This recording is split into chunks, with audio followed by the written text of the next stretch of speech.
Welcome to Live, Let, Thrive, a podcast about the Airbnb life, the share economy, and everything in between. Here are your hosts, Micah and Steve. Hello, hello, hello. And welcome back to another exciting episode Of Live, Let Thrive. Thrive. What is up, Micah, man? I'm chilling, Stevie Stacks. How you doing? I'm good, man. Sorry I was a couple minutes late. We were closing on a deal to do some management for some more people over in Grand Rapids, Michigan. So it's just nonstop now, man. It's just craziness. So how you been, man? I know you're kicking butt too. I'm good, man. I'm good. I was actually putting in offers before this. So I was putting in a few offers. I put in like 4 offers today. So let's see what we can get. Nice. We're plugging away.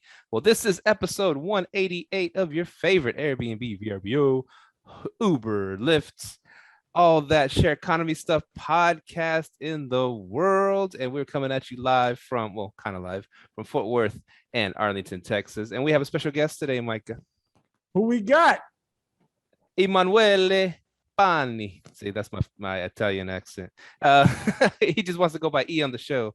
Anyways, E was born and raised in Sardinia, Italia, and came to America at 15 to fulfill his American dream. He is a real estate expert and entrepreneur with experience in investments, real estate sales, and acquisitions, and professional Airbnb hosting and management. He's the co-host of STR Secrets, a podcast that focuses exclusively on the short-term rental industry, as well as being one of the partners in Domu Private Investments, a rapidly growing investment group that focuses on investing in Middle America. In his free time, Emanuele enjoys traveling, reading, learning, cooking, working out, and spending time with his wife and pets. Give it up for Emanuele. Welcome to the show, man. Thanks, brothers. Appreciate being here. We had Mike on the podcast not too long ago. I was actually in Spain. Sorry, that's one of my kids barking, but I was actually in Spain this summer, and I still remember it was one of my all-time favorite podcasts. It just the value that he kind of brought on the show and the whole like timeshare kind of space and how he's getting it done. It's super inspired. So I hope to do just a little bit of what he did for our listeners and kind of share my story and hopefully bring value to your Live, Let, Thrive nation, you know? Oh yeah, the nation. Nation, tribe, what do you guys call it? Yeah. I like nation. That sounds right. Cool. I like it. Yeah, like your logo looks very much like like a movement, you know? So I'm like, yeah. It is a movement. LLT loyalists. Exactly. But yeah, man. Love So I know you're about to bring that value. So let's hop right into it. So how did you get started in the short-term rental space? Wow. So I started 11 years ago. And the way I started was very accidental, actually. I graduated college with a degree in accounting and finance. I went to school in Geneva, Switzerland, where, as you probably know, there is a lot of banks in Switzerland. So I'm like, hey, I'm going to go to Switzerland, do accounting and finance, and become a wolf of Wall Street, right? And when I graduated, it was like right after the big financial meltdown. And in Switzerland, they were not hiring. No banks were hiring. They weren't hiring Swiss people. And they're like, we're never going to hire outside of Swiss before we hire Swiss people. So I'm like, okay, great. So my mom and sister were living in a fully furnished long-term rental where I came back into. So it was like a little 2-bedroom. And I went to the leasing office and I met who would then become my very first real estate mentor, my very first kind of mentor outside of my dad. This gentleman called Hanan. And he is now a Jewish man. And I went to meet him and he's like, hey, what are you doing here? I'm like, and then my son just came back from college. And he's like, okay, are you Jewish? And I was like, no. He's like, great. So you can work Fridays and Saturdays? And I was like, yeah. And he's like, you can pick up the phone, answer emails and everything else. I'm like, yeah. He's like, okay. I go into Shabbat, Friday afternoon, and then I get out of it Saturday night. So I want you to like answer the phone, work some maintenance. He's like, are you good with your hands? I'm like, I mean, I wouldn't say good with my hands by any kind of stretch. I mean, I've built IKEA furniture in college. You know what I mean? Like, that's as far as my maintenance skill went. And that was the beginning, right? There was a 40-unit apartment complex. I started as this weekend guy, maintenance guy. And as of September of this year, I closed on the last unit there. So I own all 40 units now, 11 years later. And he's still a great mentor of mine. But that was kind of like my beginning. And then over time, you know what I mean, I started buying units when they were kind of, because the thing that prevented me from going to real estate, into going to like Wall Street, it was a great opening for real estate, right? Because I'm talking about like 2010, 2011, 2012, right? So the market was just recovering. So you could get into places, people were still upside down, you know what I mean? So like you could negotiate with the banks and everything else. So that's where we got started. And I was very blessed that Hanan, being my mentor, when there was an opportunity and he got a divorce. And he's like, you know what, I don't want to stay here in the States anymore. I want to move back to Israel. Do you want to buy the business? I was 22 at the time, right? I had just come to the States maybe a year and a half before that. I had no credit, like no nothing, brand new social. Like I remember the year I came, I had to go to Bank of America and put down like $500 for a $500 credit card. And that was the limit that I had. And then I could only spend $500. And I had to like go pay it. And so I'm like, Hanan, I don't have money for this. It's like, I'll co-sign your loan. And like, I'm going to keep guaranteeing you pay me every month and everything else. And he helped me buy some of the units. And that's how I got started. And then every couple of years, I will refi and buy out more units, and then refi and buy out more units. And I did that a couple of times until January of 2020. I had 20 units and I closed on 18 of the remaining 20 all at once. So I negotiated all the contracts. I was managing all the units already anyways. So I negotiated all the contracts and I closed on 18 of them on January 2020 on a 7.5% interest only bridge loan. I was like, okay, I'm going to get into this, get the last 2 units, refinance out and be out of it. And then March 2020, COVID happens, right? So my loan that was ready to go, the bank is like, hey, I don't know if you saw the news, but this COVID thing is happening. We're going to be slammed with PPP loans and all these other loans. So we're not lending. Vacation rentals, the governor just announced that for the next 2 months, you guys can do them, right? So I ended up being in a interest-only loan for a year and a half instead. So I ended up paying these people $800,000 just in money, like money that could have, like, you know what I mean, like could have gone to other things, right? But luckily, everything happens for a reason, right? We had an amazing 2021.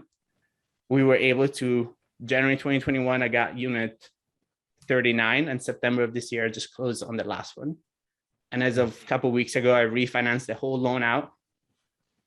I got back all of my money. And now, you know, now everything is working, right? So that's my vacation rental story. Like that's how I got started. And then in the meantime, I've just completely fallen in love with real estate as a whole. I'm a real estate broker. I own a property management business that does both residential, vacation rental, association management, because I just love the industry, right? I'm looking at buying a title company right now. And I buy small multifamily, like 10, 15 to 60 unit range throughout the Midwest, South Carolina now. And I don't know, man, Man, This is kind of how life happened. that's probably my favorite story on our podcast so far, man. That's just, Yeah. I mean, it's kind of like, it's just like a movie or something, man. And what I love about it is you just, like you said, you didn't have any money, you didn't have anything, but you worked hard for this guy, and he saw that, and he liked you, right? And Yeah. so, and you were just, you were expecting to get paid just, whatever salary, I don't know, hourly salary, whatever. And then that happens, and he offers for you to buy the building, and cosigns, and it's just like, and it's like they say, I mean, and it's the, they say it all the time, people sell to who they like, and it doesn't have to, he could have just put it on the market, got like a, I don't know, whatever it costs, $1 million for it or whatever, a couple million, and just gone about his way and went out to Israel. But he liked you. He's like, he saw how hard you worked for him, and he wanted to help you out, and then he co-signed. He still got paid and everything, but Oh yeah. He made handsome money the entire time. And he was a great mentor for that reason, right? Like he never, regardless of his kindness, his intentions were never hidden, right? Like he made good money on all the deals that we did. And every time he helped me, he came with a fee, which is again, like sometimes, especially at the beginning, I think like when you're getting started, if you get lost in the right now and you forget to see what the opportunity is, that's gonna end up costing you a lot more than what you think right now is costing. Does that make sense? Yeah. Because I'm like, if I would have gotten lost in the fact that like he makes money on me every time, fuck this guy. Like, can I drop? Yeah. Oh yeah. Whew. Mike does not allow me to. Like, we try to keep our stuff more PG. We can say it. Yeah. But it's just like, you know what I mean? If you look at it and you're like, oh, he's making money on me every single time, and then you start getting like wrapped up in that, and you don't realize that like long term, what are the benefits, right? Like, what are the benefits of the relationship, and what are you paying for? And are you paying for somebody to actually like look after your interests? And they're making money. Like, why are you making, like, you don't have to make a villain out of somebody else for making money, right? And I was very blessed, man. Like, I actually called him. I called him this morning, completely unrelated to me coming on this podcast, but just to say that, you know what I mean? Like, I closed not too long ago, and I got all of them, and it wouldn't have happened without you, right? And it feels good, man, to be honest with you. Like, it's just this super rewarding kind of moment in life that is not exactly how I expected it to kind of happen. Like, not all aspects of my life are exactly what I thought they would be. But this one moment, this one thing is like pretty close to like how I envisioned it in my mind all these years. That it feels good, you know? And then you still get into the wrapped up of like, it's not enough, I could do better, yada. Or at least I do, right? Like that's how my mind works. And just bringing myself in the present to me, like, this is what you wanted. Like, this is happening. Maybe not exactly how you expected it to happen, but give gratitude to the fact that it did happen how it's supposed to happen. Gratitude will bring you abundance, my friend. That is all day, sir. Man, so that's an amazing story. That is the true definition of refi till you die. So how now? Where are these 40 units at? And are they all short-term rentals, long-term? So all 40, they're called courtside villas. They're all in Boca Raton, Florida, West Boca. So they're all. We're not like on the beach, but we're positioned super well. Like, if you go back to talking about like guest avatars and like trying to target as many people as possible, we're one of the few places in Boca that allows short-term rentals. We're right next door to a very successful tennis academy, so we service all of their family, all of their pro players. We have hospitals, we have big schools, we have FAU University, we have Lynn University. So there is enough of a variety of people that come to Boca that we service so many people. And we have 3-bedroom, 1-bedrooms, and 2 bedrooms. So we have 24 2-bedrooms, 8 1s, and 8 3s. So we can service a wide range of people. And we're in an A-class location. So it works out great. You touched on something there. You said you guys service the tennis players. I love how you did that. So how did you guys nurture that relationship so you can get get that clientele guaranteed to come to you. So, you know what's actually super funny is the way life works. I used to play at that tennis academy when I was a kid, and that's where my little sister played tennis. So the relationship was existing, and all I did was just grow it, really nurture it. And we come from a very unique kind of perspective because I am those families, right? Mm-hmm. I absolutely understand the family that comes to play tennis and that relocates their whole life to come and play tennis. And I know what that feels like because that was us, like, right? My family experienced that. So for me, it's very easy. I know what to cater to. I remember the worries that my dad had. I remember the worries that my mom had. I remember how I felt as a kid, right? So I can really super specifically understand the psychology of my specific traveler, that I know how to cater all of our copy to them. I know how to cater our services. I know how to help them understand what it's like to come to America, move to the States, right? It's a big deal. Like, it's not an easy country to come into. Like, there is a lot of rules and there's a lot of extra steps that we a lot of times don't have in other countries, right? But that then creates my entire vertical for the rest of my business, right? So you come into our vacation rentals, you like them, your family relocates here, your family plays tennis at the academy, they love playing tennis there. You shouldn't stay in a rental for the 4 years that you're going to be here. Why don't you buy a house? Our team can help you buy a house. You should probably buy a house where you can eventually move out and maybe make it into a vacation rental. Our team can help you manage it. I love it. I love it. Yeah, I love how you did that. Now you're using your real estate license to build up their business. Okay, you got a house now, and I can bring other ones back in. Vertical integration. I love that. And then, hey, you guys are done with this? Are the kids graduated from high school? Do you need to sell the house? No problem. We have a family that wants to buy it. I love it. Same system, right? Damn, you need a title company, we're working in a title company. You need a construction company, we're working in a construction company, right?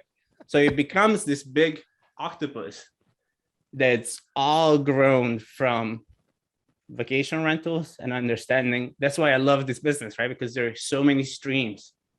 Because like, what else can I do, right? Like, I heard you talk about like Ubers and things like that, right?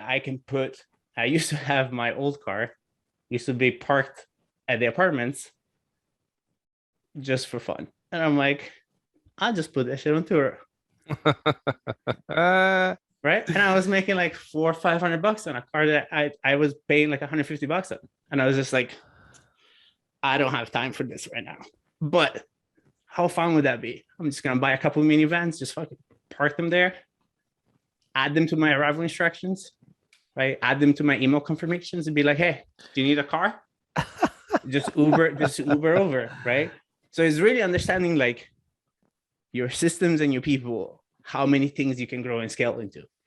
Because real estate as a whole is the best industry for you to add lanes to your highway.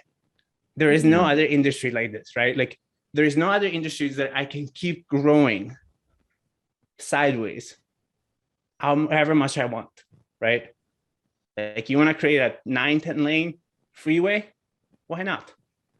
HVAC system, plumbing, landscapers, right? All businesses that become vertically integrated with your business.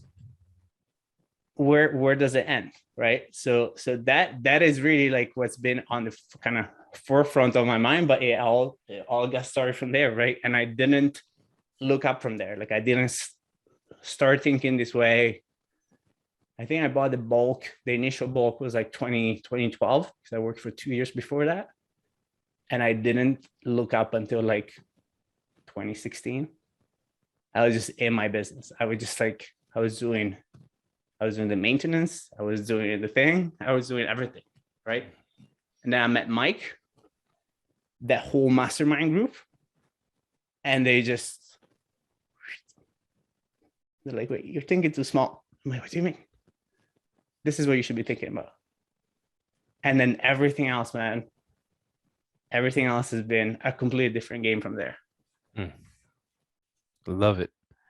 Real quick, going back to the 40 unit, you said COVID hit. How did you get through COVID?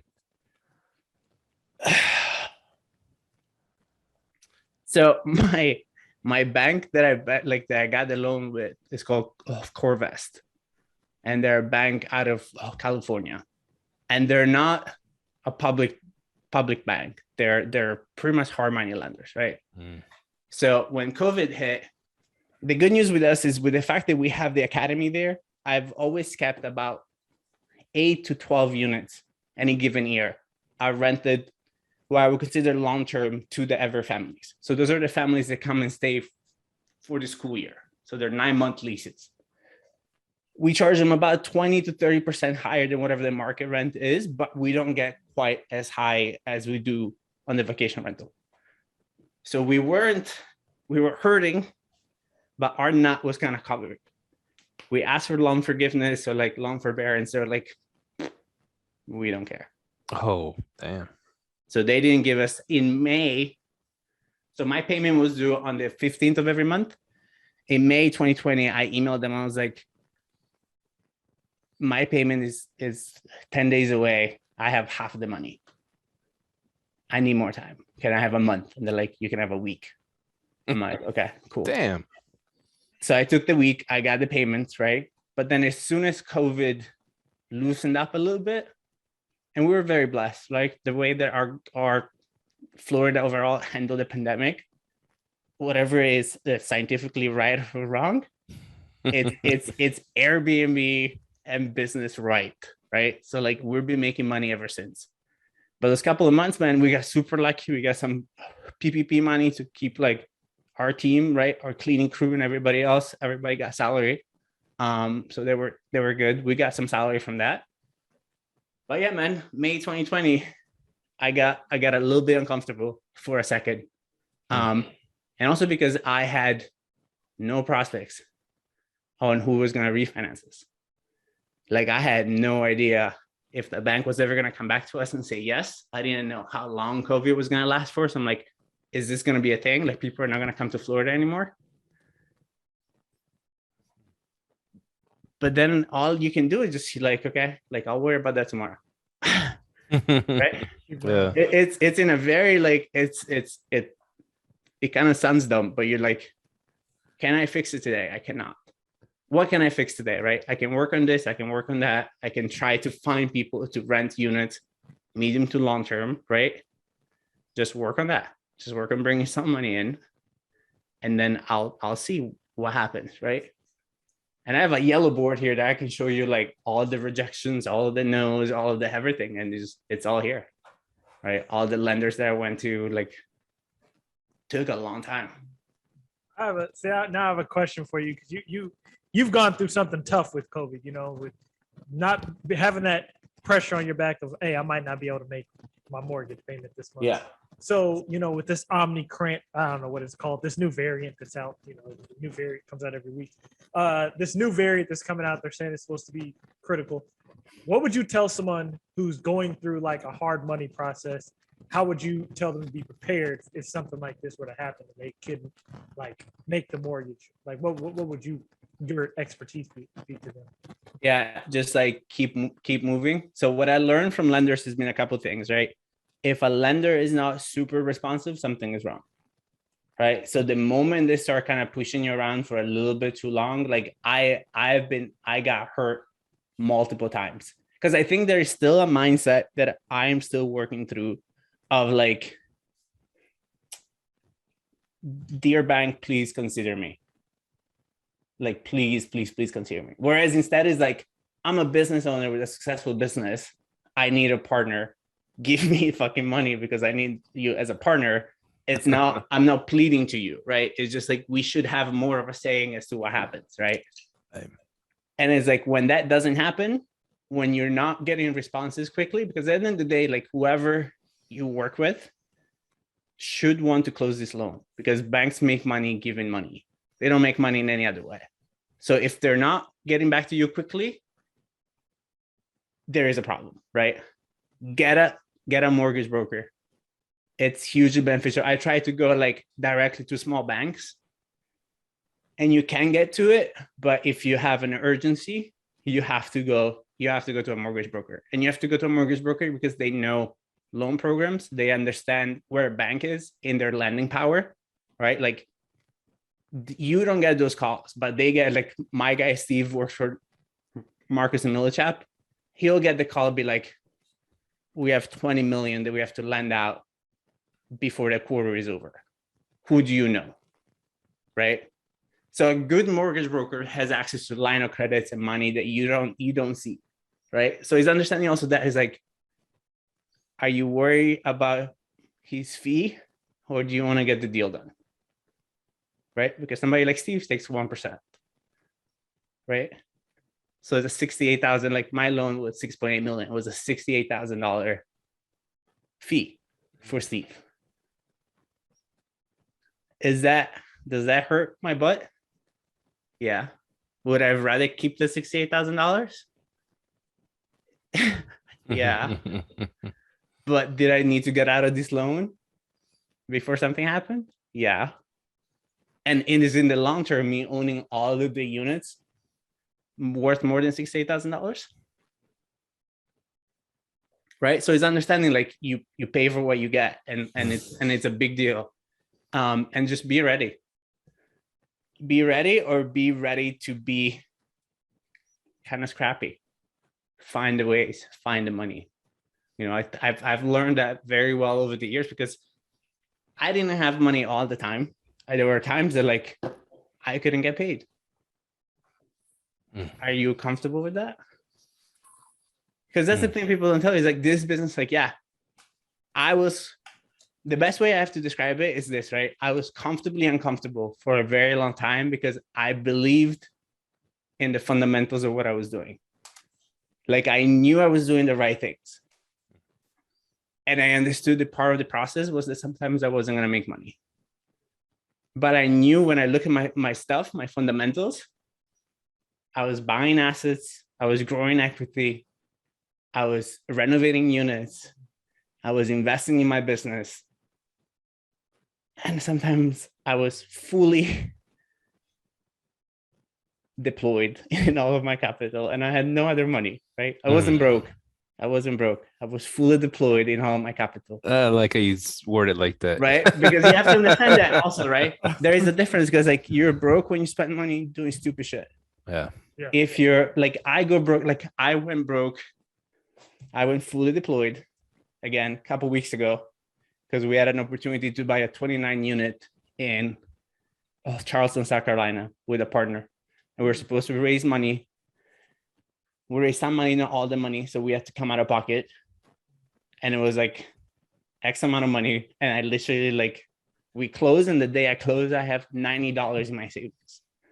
Oh, $90, not in my checking, $90 in my savings. Oh, right. But I believe, and I've done everything else that I know at the end of that month, my passive is coming in anyways. So why do I need the safety net anyways? The safety net is for what? If there is no money coming in. I trust E. I trust all of those other things that we've done. I've been comfortably uncomfortable before. So yeah, I'll put all my money in on this deal. I'll take 10% of this deal that we're buying in South Carolina and have $90 in my savings for the next couple of months. I don't care. That's a strong risk right there. I like that I think you're willing to take that risk because you know your why, right? Yeah. And then anyways, I know my passive is coming in, right? Yeah. And then I have my systems, right? From profit first. So I know all the buckets are getting money. And I won't have the nice cushy sitting there when I open my bank account in the morning. I don't scroll down to my savings. I'm like, oh, hi. You know what I mean? Like now I scroll down there. I'm like, what is this? I'm back in college right now. What's going on? Ramen noodles, baby. I'm like, what's going on? You know? But that you know, but that happens, right? And then the money comes in, and it automatically gets put back into all the accounts. And you look at it when you audit your money, you're like, okay, all these accounts are growing again. All is good. Mm, right? I So it love it. depends, man. Like, what are you spending your money on? You know, I don't even know where I'm going with this conversation. I think we're just kind of flowing. Yeah, we're flowing, man. We're flowing. So that 29 unit in Charleston, South Carolina, you mentioned partnerships. How do you value partnerships and yeah, how do you make them work where they don't don't kill each other? Yeah. So very similar, man. Like, I think partnerships have been a great thing that have helped me grow. So with my business partner, John, when we started investing in the Midwest, I had 16, 17 units myself. He had about the same. And then we partnered together and we grew that business to about like 140 doors in like about 18 months. Mm. Downsized a bit, sold out the things that we didn't want. And then we're not kind of sitting at like 84. And without him, and like really like understanding that the best partnership is not necessarily with people that you like, is with people that complement you. And understanding that, like, because that's where I got hurt in the past, is I've done businesses with people that I love hanging out with. And you know, when you're like all hanging out and you're like, this sounds like a great idea. Chances are, if you repeat it the next day and you're sober, it's not a great idea. Right? So that should not be a business, right? Like that's a rule that the Romans had, right? Like it's a thing. It's like, if it's a great idea, it'll be a great idea, both if you're drunk or sober. Nice. Right? So then when you have those great ideas, you wonder, right? So having people that like complement your skills, having people that align with you in a sense of like, what is their why? Mine and John is very simple, right? Like, the only reason we're selling stuff is to roll it into other stuff. There is no need for money. There is no need for money right now. And also understanding what the expectations are and like really being super clear as to, because the worst thing in a partnership is when one of the partners feels like it does more than the other. And especially if you both committed to not taking any money, but then one person is doing less than the other, then the other one is automatically going to feel like either I get some money or you start doing some things, right? Like, it's not right. And understanding that those are being really the things, and just being comfortable having those uncomfortable conversations at the beginning. So having a conversation about operating agreements, having a conversation about what happens if things go bad, like having, again, you're looking at like you growing a business, like you can't be shy about conversations, because then that's where the unexpected happens, and that's where people get hurt or you lose money. Yeah, lay out the expectations first. That's big time. Oh man, I'm just curious, that hard money lender that kind of did you wrong back then, or didn't try to help you at all. You're probably not using them anymore, are you?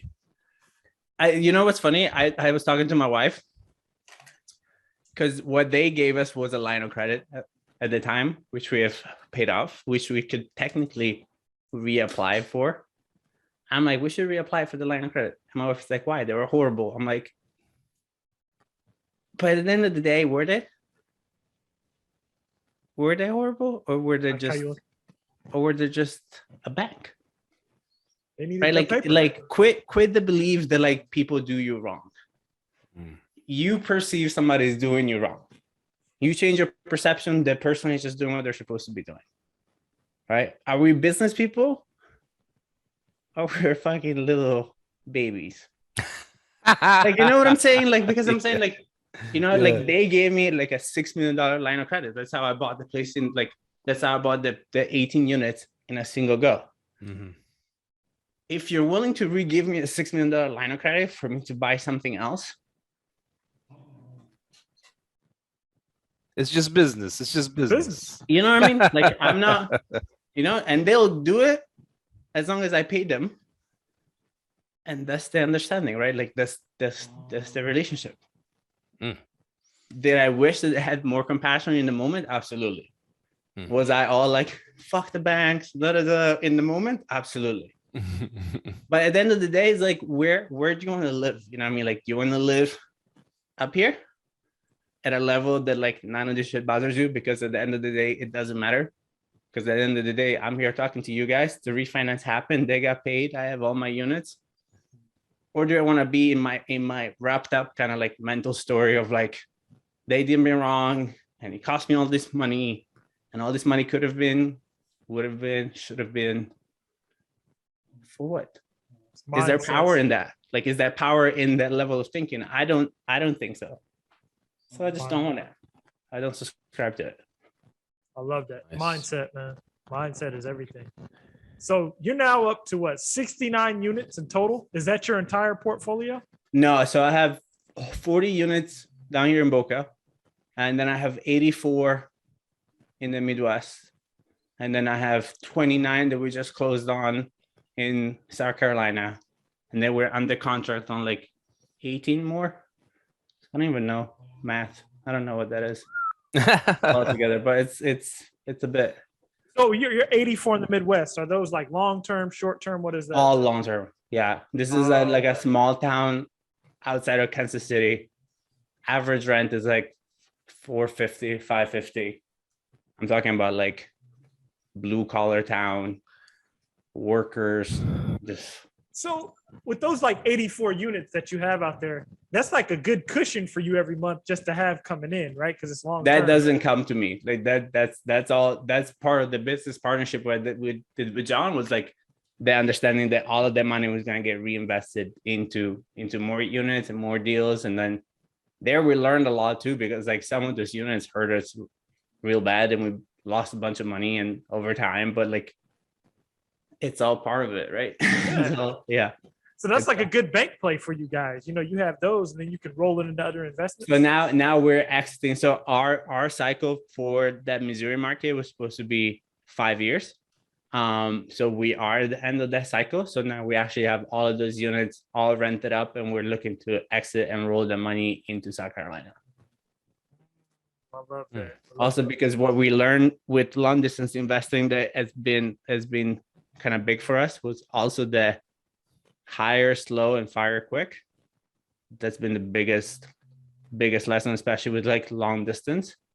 Make sure you can get there with one flight, because that's something you don't think about at the beginning, but it does make a huge difference if you can get there with one flight. It becomes like a 8-hour trip to get there between layovers and whatnot. And just making sure that it's a market that we want to stay in longer term, even though our exit was 5 years. We're not exiting there as well as we would have hoped, just because we did some miscalculations going in. And the management side was one of them. Like we got hurt real bad, long distance management, and took too long to fire. And that became really painful, especially at that level of units. Bad management can really, really, really fuck you up really fast. Damn. What were they doing? Not collecting rent? Yeah, like we've had properties that we gave to them with like 85, 90% occupancy that we got back in the like low 50s. With people like not happy, collecting rents, mild, like not well taken care of units not winterized, so water burst, pipe burst, all of that, right? But again, we were comfortably uncomfortable for a long time, and we'll exit and everybody's going to make money. All of our investors are going to make money. We'll roll them in, hopefully all of them into Charleston, the rest of the stuff we're doing. And John and I are walking out with our shirts, you know, and some money in our pocket, but mostly our shirts. Yeah. Nice. So what are some, go ahead, Mike. Oh man, so I was really, because you did the 84 units and you have 18 coming up. Man, you're straight up killing it. So what percentage of your portfolio is just straight short term? My 40 units. That's it. Okay, that's it. Okay. Yeah, plus my management units, but those are not mine. So we have another like 6 units right now, soon to be 8. They're all short terms that we manage for other people. How are you liking the management side with you being a short term rental owner? Oh, I love management just because I don't think a lot of people know how to do it. And it's all systems. Like if you have a team in place and the right people and the right systems, it's cake. And especially the vacation rental, the money is so good. Like if you get a nice house that, you know, you're charging 20% on. Like I have a lady, I have a house. It's a 4-bedroom house, they're getting 17,000 for 49 days. We get 20% of that. And all we'll do is it's going to be automated messages going out, right? We're going to be like, obviously, like our team cleans it. We're there for them and everything else. But like, that's the whole team. Like I have my VA that works with me from the Philippines, and she runs all the communications. And then I'm just here making sure that like all the plates are spinning. But my job is to just keep the plate spinning, not actually spinning the plates. Does that make sense? Like Yes, sir. Like I'm not holding the little stick anymore. I'm just up here doing this. So just keep spinning.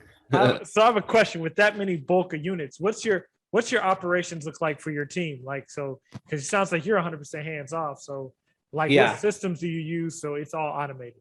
Yeah. So we have our PMS is with Hostfully. We still use Smart B&B just because all of our stuff was so dialed in that we didn't want to change it. Are they still called Smart B&B or they're called something else now? Is that the one that changed? Yeah, okay, that one. So we do that. We do price labs for our pricing.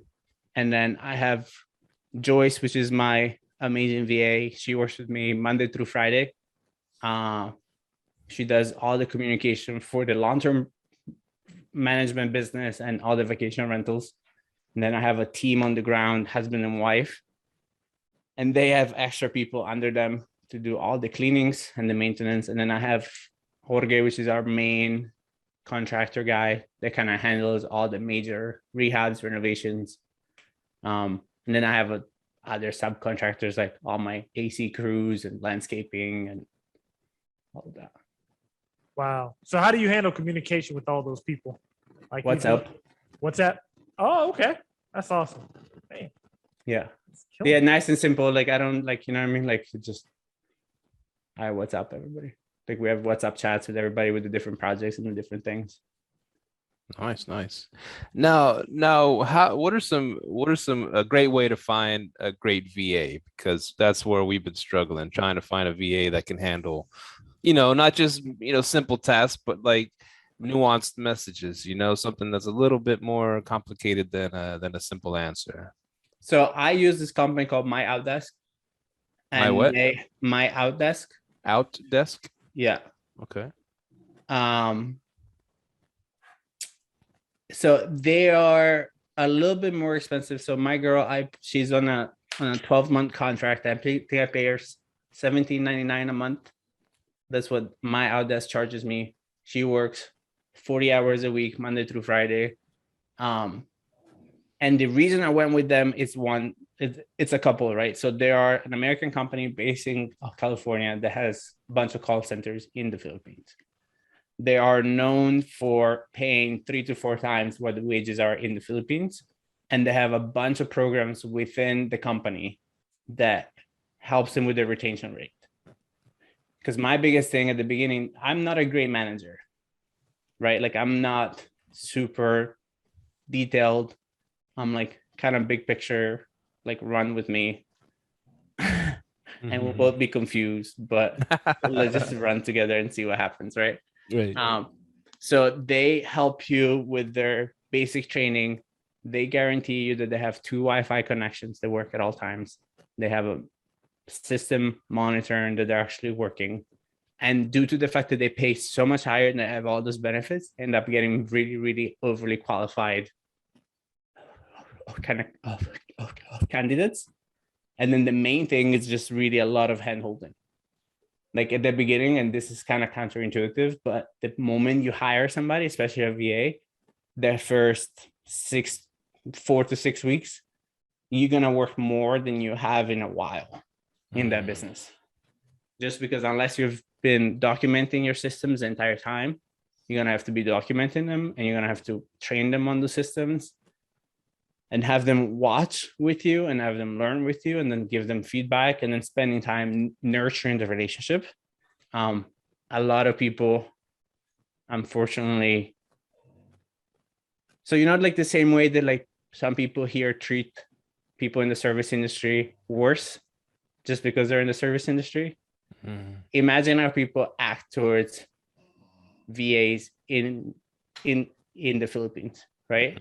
And Yeah. so just that human decency of like treating them like an actual member of your team and like taking care of them and investing in them and understand that they have a life, they have goals, they have ambitions, right? And really understanding that like you want to find the right person long term. I have no interest in training a bunch of VAs. They're just going to come and go. You have to be a fit in my team on a human to human level. Because the rest, the skills, that's what it is, right? Like you can help them grow the skills, you can help them nurture and everything else. But if somebody's not a good person, if somebody's not willing to learn, right? That's one of my questions that I ask in all my interviews. What are you learning right now? There is not necessarily like job related. Like what are you learning right now? Right. Oh, I'm not learning anything. That's unfortunate. Right. My latest hire, he's an ISA for my real estate brokerage. It's like I'm learning Chinese and French. I'm like, awesome. Why? He's like, I don't know. Just why not?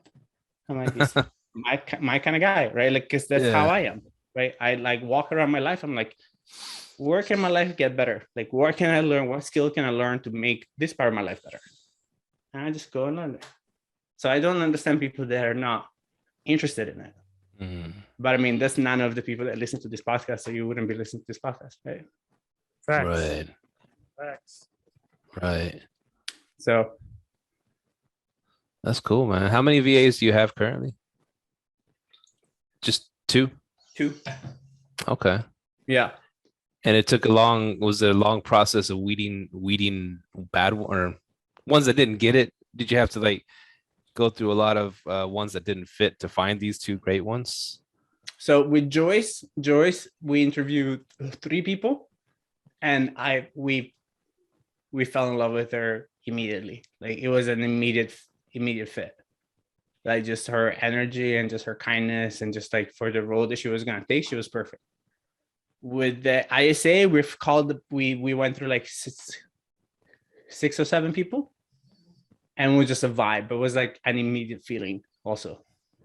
And then like kind of take that with a grain of salt. I go off of energy. Like I can feel your energy and I can feel if I want to work with you or not. And I'm very, very, very rarely am I wrong. Like very rarely do I say like this person, I got this gut feeling, and I'm like, oh, they really surprised me. It doesn't happen. Like 90% of the time, I'm like, I'm on the money every single time. Right. So, and then again, it's just learning that like if they're not a fit, if they don't put effort, right? Like, do they learn? Do they put effort in learning? That's what's important to me as a leader of. And then I take full ownership, right? Every meeting that we end on Friday, we do an end of the week meeting. I'm like, my question is not what did you do for me? It's like, what could I have done for you? Like, could I have done something better? Could I have supported you better? Could I have onboarded you better? Was there something that I did onboarding that wasn't clear, that wasn't useful to you, that wasn't made you feel supported or understood or seen, like whatever, right? Like, you got to give a shit, man. Like the only way people are going to run your businesses for you is if you give a shit about the people. It can be, you can want financial freedom and not to work and not to do the thing and to, you know, be like Micah and always traveling on points and going to the beach and drinking pina coladas. And then you don't take care of your people. And it tells me a lot about people, how you manage your teams. Like if you're rude to my guys, but you're nice to me, you're a shitty person. Right? Like you're rude to my cleaning team, but you're super nice to me. My team is family. Like my team was here for like Thanksgiving, right? You're rude to my team, I'll find out and I'll know you're a shitty person. I don't change. That reminds me of that Muhammad Ali quote, man. I don't change, man. Like I don't I don't change. You meet me on this, like you meet me in a meeting, I am the same fucking person. I'll say the same thing, act the same way. I'm just as kind. I'm just as loving. because this is who I choose to be as a person. You know what I mean? Like, it doesn't matter who you are, what you do, or you work for. Like, I'm not above anybody ever. And people that think they are, I'm like, I don't need you. I lived so long without you. Imagine I could live just as long without you for the rest of my life.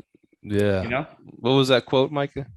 Muhammad Ali said, if you treat the waitress, if you treat me great, but you treat the waitress bad, I don't want to deal with you. Because if I was in that waiter's shoes, you'd treat me the same way. Muhammad Ali said that. I was like, man, that's the truth, man. Right. That's just deep. Right. E. Yeah, so bro. how training your team, teach your team, all your workers, not just the VAs.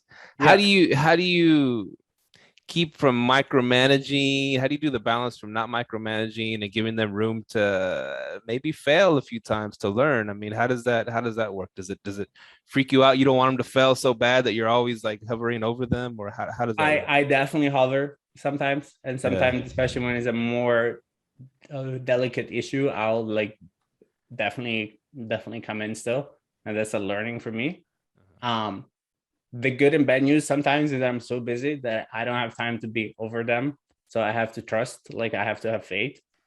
And then I also need to understand, like, what was super useful for me is understanding at the end of the day, even when she did make mistakes, they were all easily fixable, right? Like, no mistake that the VA is gonna do, it's unforgivable or unfixable, right? And it's understanding that, like, quit taking yourself so fucking seriously all the time, right? There is this, like, it's not like, especially like new hosts, and I see this with new hosts a lot, freaking out and everything else.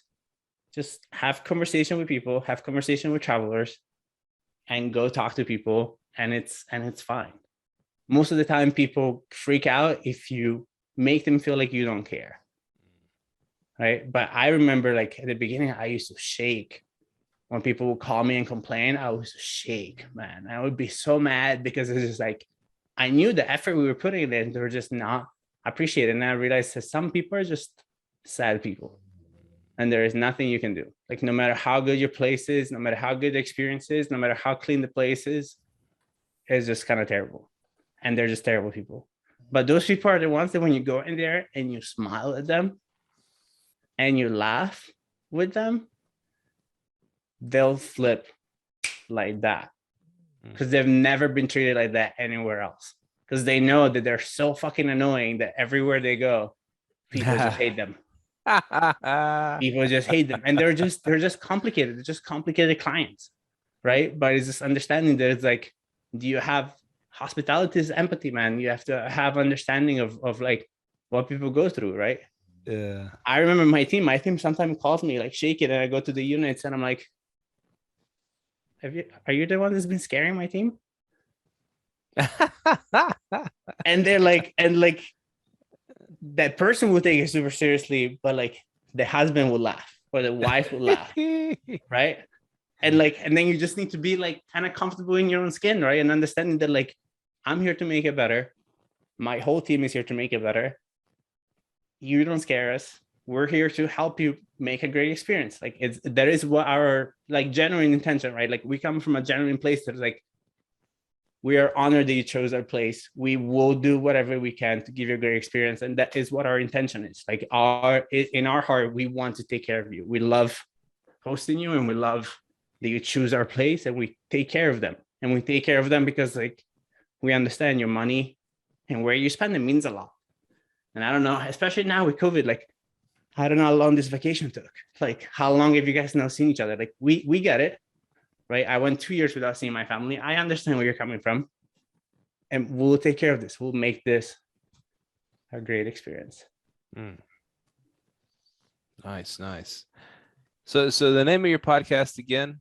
STR Secrets. So short-term rental secrets. STR Secrets. So could you give us a handful of your very own brought to you by STR Secrets for our listeners? Yeah, I mean, I think that what I was just kind of saying now, that's one of them, right? Have empathy and understand that especially if you are coming from a real estate background and you're a long-term investor and you see the cash flow that vacation rentals make, please come in, but understand that you're now in hospitality. No, you're no longer a landlord. Very different hats, and very different responsibilities to your people. Again, this industry will make you a lot of money, but you also get crushed if you do it wrong. And if you don't take care of people and you don't invest in quality. So second thing I would say is quality in, quality out. This is not a thing like all of it, and I've done it, right? Like I used to go to Target and buy the college ready things, and people used to hate me because I will go in and buy every single white towel on the college line that they had. And then 2 weeks later, I was back because those towels are absolute garbage. And you'd wash them 3 times and you have to throw them in the garbage because they're good enough for you to use as sandpaper on the wall, right? They get so disgusting after 3 washes, no matter what you do, right? So invest in high quality hospitality sheets, towels, beds, and there's some great beds. What beds do you use, Mike? I use the Zenny, what's it called? Zenus beds. Like those are some great beds. Like I have guests that literally message us is like, where is that mattress from? I've never slept in a more comfortable mattress, right? Yeah.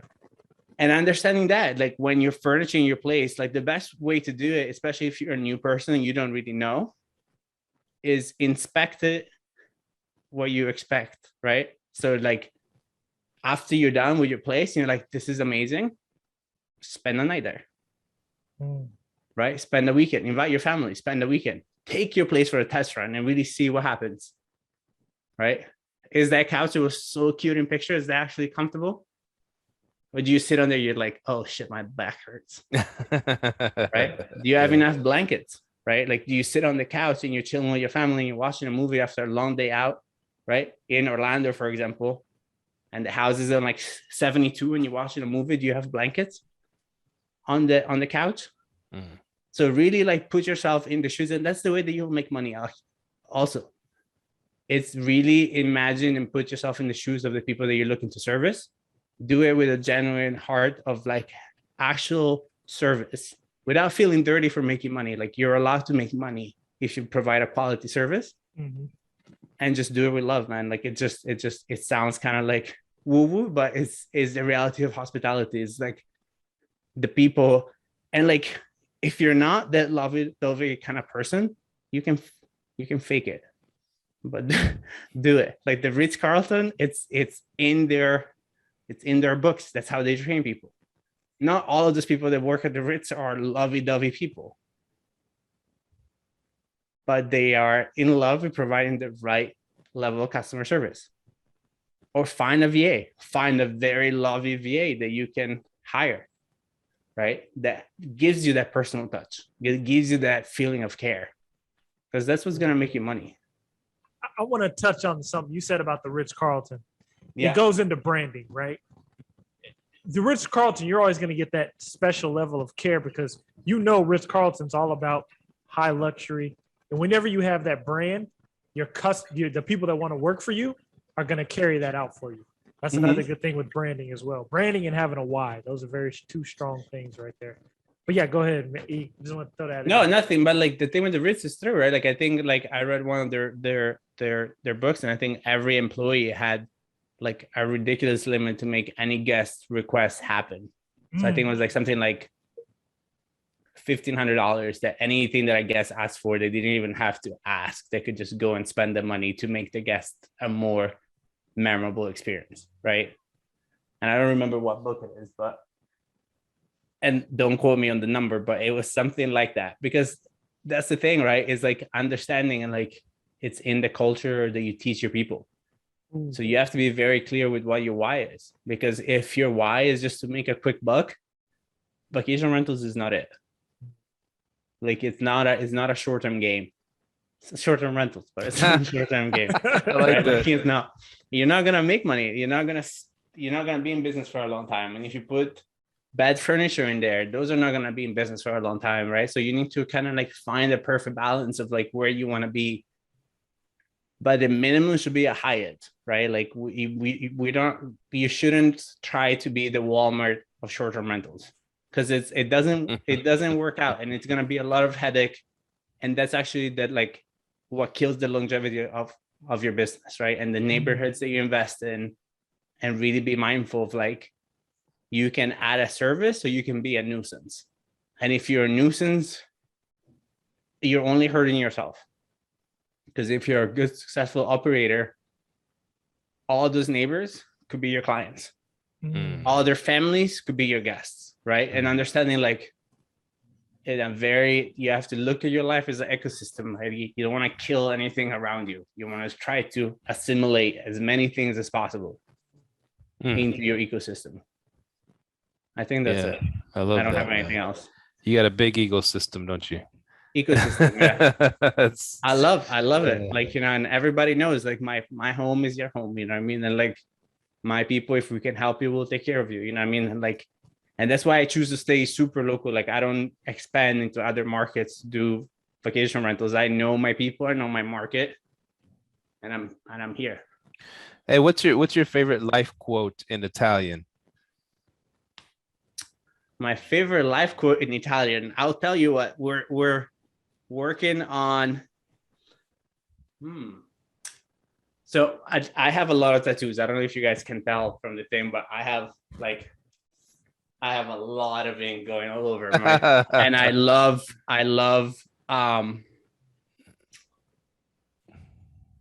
one of the latest tattoos that I want to get is amor fati, which means love your fate. But it means love your fate in the sense of like, and that's my next tattoo that I'm waiting to get. So that's kind of fresh in my mind. And it's just like love whatever is unraveling for you in this moment right now. Because I think it's always very easy for you to be like, I'll love my life when. But then you're not loving life now. So to be really in love with like your life right now, whatever that is. Like, are you going through a divorce? Love it. Like, can you love that moment? Can you love how shitty all that feels? And understand that like life always happens for you and never to you, right? So there is something good coming. Like if you love every moment, you'll realize that like all of it's good and the best is yet to come, right? So like just really embodying that, because I think going back to how you feel after a big accomplishment, sometimes it doesn't feel as great as you think for a lot of different reasons, right? I choose to believe it's because I've seen it so much in my mind before it even happened that my mind is like, yeah, we knew this was going to happen. You've been keep saying this and visualizing this for like 2 years, 3 years, right? Like it's going to happen. But then your mindset hasn't caught up yet, right? So you're like, why don't I feel happy? Amor fati.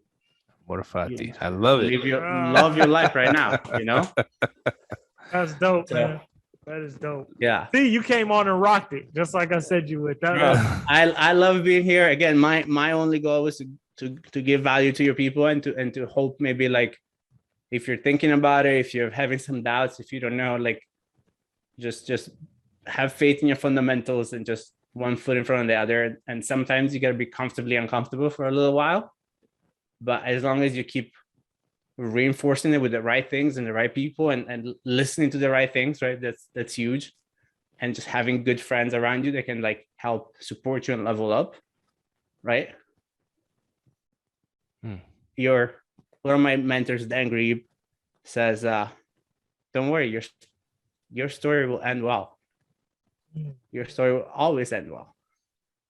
So you just gotta sometimes, you have to tell it to yourself because you're like, oh shit, life is getting a little much, but you're like, I know my story will end well. Nice. What's up, man? Well, cool, man. Thanks for hopping on. Where can people find you? I love hanging out on Instagram. It's like epani.realestate or something like that. Micah, what is it? Let me look it up. Epani.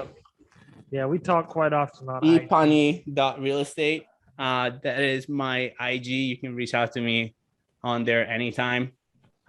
If you are coming to South Florida or you're looking to buy a property down here, Pani Properties is our real estate brokerage.